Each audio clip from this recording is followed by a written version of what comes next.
semuanya, kembali lagi bersama kami dari kelompok C.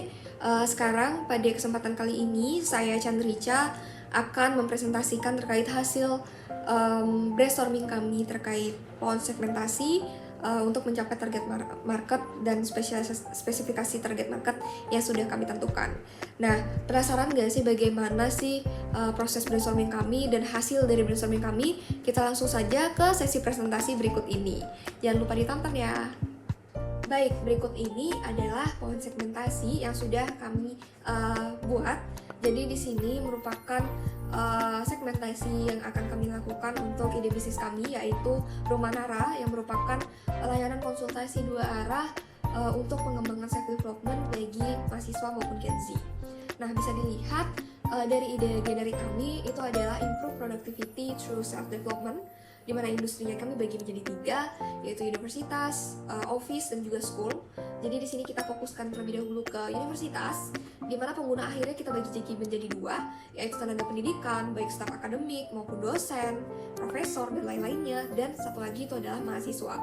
Jadi kita di antara 2 ini kami memfokuskan kepada mahasiswa terlebih dahulu. Nah, dari mahasiswa ini tentunya memiliki spesifikasi yang berbeda ya, spesialisasinya. Jadi di sini kita bagi lagi menjadi mahasiswa baru dan juga mahasiswa tingkat akhir. Nah, kita lihat bahwa kedua mahasiswa ini memiliki kecenderungan yang berbeda ataupun karakteristik yang berbeda. Nah, di sini kita akan memfokuskan kepada mahasiswa akhir. Kenapa? Karena bebannya mereka itu cenderung lebih tinggi dibandingkan mahasiswa baru, dimana kecenderungan mahasiswa baru biasanya itu lebih ke adaptasi ya. Nah, tapi mahasiswa akhir memiliki tanggung jawab yang lebih besar.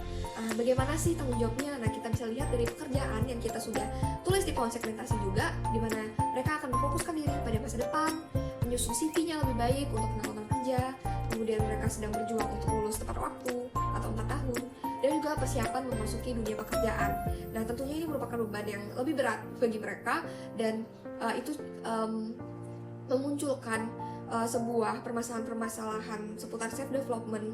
Biasanya itu adalah insecurity, kemudian rasa panik, rasa cemas, rasa stres, dan lain-lainnya. Dan ini sudah kami sesuaikan juga dengan market research yang sudah kami lakukan melalui survei Google Form dan juga wawancara. Nah, bisa kita lihat bahwa dari tawaran atau ide bisnis yang sudah kami rancang itu udah sesuai dengan mahasiswa tingkat akhir ini, karena behaviornya cenderung sama dan permasalahan yang mereka miliki itu solusinya ada di Rumah Nara ini. Nah, karena kita konsultasi 2 arah, jadi kita juga melakukan pohon segmentasi untuk si pemberi layanan, karena di sini konsultasi 2 arah, di mana customer kita pasti ada 2. Yang pertama dari si orang yang akan membeli layanan dan orang yang akan menerima layanan ini. Nah, oleh karena itu di sini kita juga membuat pohon segmentasi untuk si pemberi layanan. Nah, bisa kita lihat ide generiknya masih sama, namun industrinya kita beda. Yang pertama itu adalah kesehatan mental dan juga pengembangan karir. Nah, untuk kesehatan mental ini sendiri itu dia lebih fokus kepada self awareness maupun kesadaran diri si remaja ini ya, yang bisa kita spesifikasikan sekarang itu yang kita fokuskan dalam mahasiswa tingkat akhir. Nah, kalau pengembangan karir ini lebih cenderung ke tips and trick bagaimana sih caranya mengembangkan karir, dan dimana ini sudah ada sangat banyak ya. Contohnya yang sudah besar saat ini tuh ada Glints, ada Hari Senin, dan lain-lainnya. Nah, yang kita lihat masih sedikit sekali ada di masyarakat itu adalah kesehatan mental.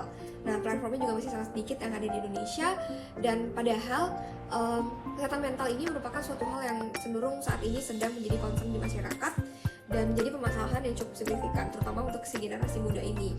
Dan tidak hanya itu, sebelum kita melakukan pengembangan karir atau pengembangan diri, tentunya kita harus memiliki niat terlebih dahulu. Nah, bisa kita lihat kalau dari market research yang sudah kami lakukan, mereka tuh cenderung tidak memiliki motivasi untuk mengembangkan dirinya. Bagaimana mereka bisa pindah ke platform pengembangan karir itu, sedangkan mereka masih memiliki minimnya motivasi seperti itu. Jadi kita akan fokuskan terlebih dahulu ke kesehatan mental. Nah, pengguna akhirnya kita bagi lagi menjadi 2, yaitu psikiater dan juga psikolog. Nah, di sini kita memilih psikolog. Nah, psikolog ini spesialisasinya juga berbeda. Ada psikolog klinis dan juga lulusan S1 atau S2 yang bisa kita sebut sebagai konselor lulusan psikologi. Nah, di sini kita fokuskan kepada lulusan psikologi. Kenapa? Karena psikolog klinis jumlahnya masih sangat sedikit dan mereka sudah memiliki pendapatan yang cukup tinggi karena langka ada di Indonesia seperti itu. Jadi untuk lulusan S1 S2 ini cenderung banyak. Bahkan dari data yang sudah kita lakukan kan, kita lihat bahwa setiap tahunnya ada 83.000 mahasiswa psikologi. Tapi untuk yang menjadi psikolog klinis saat ini di Indonesia masih ada, bisa dihitung jari ya, masih ada ribuan, dan perbandingannya dengan populasi yang ada di Indonesia itu 1 berbanding 30.000. Nah, jadi kita memfokuskan pada si lulusan psikologi ini karena mereka masih memiliki waktu luang di luar jam kerja, dia memiliki pengetahuan seputar psikologi, bisa memberikan konseling yang terjamin karena sesuai dengan bidang ilmunya. Namun mereka itu masih dalam proses untuk mencapai sertifikasi di psikolog klinis ini, seperti itu. Jadi kita akan memfokuskan si lulusan S1 dan S2 ini terlebih dahulu karena mereka belum memiliki sertifikasi psikolog klinis, dan sembari mereka mengejar itu, mereka bisa menggunakan platform kami sebagai salah satu media untuk mendapatkan pendapatan tambahan, seperti itu. Ini adalah model bisnis. Mungkin masih ada yang bingung bagaimana sih sistem komunikasi dua arah, kenapa bisa ada 2 customer yang berbeda. Nah, bisa dilihat seperti ini, bahwa untuk dari bagian ini bisa kita lihat bahwa Rumah Nara ini adalah perantara antara si customer yang membutuhkan layanan dan mereka yang bisa memberikan layanan, seperti itu. Jadi customer ini datang dengan permasalahan self development dan kebutuhannya untuk konsultasi dua arah yang praktis, interaktif, dan juga efisien. Dan si profesional ini yang merupakan lulusan S1 atau S2 psikologi ini datang untuk memberikan konseling bagi mereka. Dan Rumah Nara ini merupakan platform yang mempertemukan mereka berdua. Nah, mereka bisa berkomunikasi secara langsung melalui platform ini, melalui layanan konsultasi dua arah yang sudah kami desain sedemikian rupa fiturnya yang sebaik mungkin dan senyaman mungkin bagi kedua customer ini. Baik, untuk target pasar bisa kita lihat di slide. Untuk fokusannya itu adalah Gen Z dengan level middle up, profesi mahasiswa yang concern terhadap self development atau self awareness, dan bisa kita lihat pengelompokannya melalui demografi, geografi, psikografi, dan juga behavior. Dan kita lanjut lagi. Nah, ini adalah target pasar untuk si profesional atau si pemberi layanan, di mana kita menargetkan lulusan psikologi S1 S2 yang ada di Indonesia dengan usia 25-35 tahun yang melek teknologi dan juga adaptif. Kenapa adaptif? Karena kita merupakan sebuah layanan yang baru ya bagi mereka yang masih adaptif. Mereka yang adaptif dan cenderung melek teknologi ini merupakan orang-orang yang mungkin bisa kita kelompokkan sebagai kelompok millennials. Kenapa millennials? Karena mereka merupakan fresh graduate S1 atau S2 psikologi, seperti itu.